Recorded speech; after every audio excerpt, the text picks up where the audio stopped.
இன்னமும் நீங்கள் resume ready பண்ணிட்டு இருந்தீங்கன்னா கண்டிப்பாக இந்த வீடியோ உங்களுக்கு தாங்க. ரெஸ்யூம் அப்படிங்கிறது 2026 தேவையில்லாத ஒரு ஆணியாக இருக்கும். ஏன்னா எல்லா எக்ஸ்பர்ட்ஸுமே கேட்டால் என்ன சொல்லுவாங்கன்னா, ரெஸ்யூம் தான் உங்களுக்கு என்ட்ரி பாயிண்ட்டு.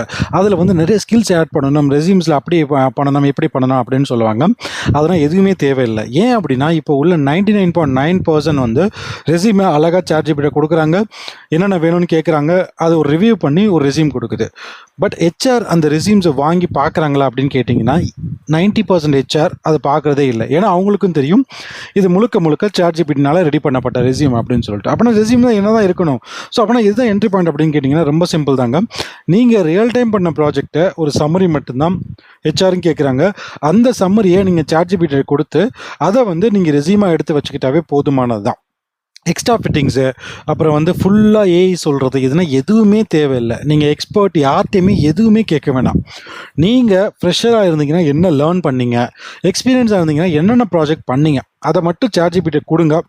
அதுக்கு ஒரு சின்ன சம்மரைஸ், அதாவது ரொம்ப பெரிய கதை மாதிரி இல்லாமல் ஜஸ்ட்டு ஒரு அப்ஸ்ட்ராக்ட் மட்டும் கொடு அப்படின்னு சொன்னீங்கன்னா அழகாக உங்கள் ரெஸ்யூமில் எடுத்து கொடுத்துரும்.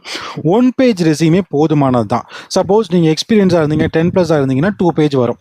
அதுக்கு மேலே நம்மளுக்கு ரெஸ்யூம் அப்படிங்கிறது தேவையே படாது. இது ஒரு என்ட்ரி பாயிண்ட்டுக்கு தான். ஏன்னா அதிகமான கொஸ்டின்ஸ் எல்லாமே இந்த ரெஸ்யூம்ஸ்லேருந்து தான் கேட்க போகிறாங்க.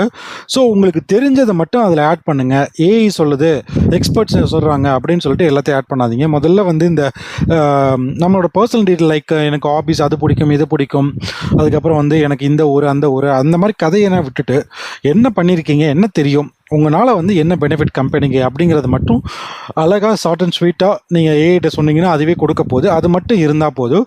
எக்ஸ்ட்ரா ஃபிட்டிங்ஸை நீங்கள் அவாய்ட் பண்ணாவே ஷார்ட் லிஸ்ட் ஆகிறதுக்கான பாசிபிலிட்டிஸ் நிறையவே இருக்குது.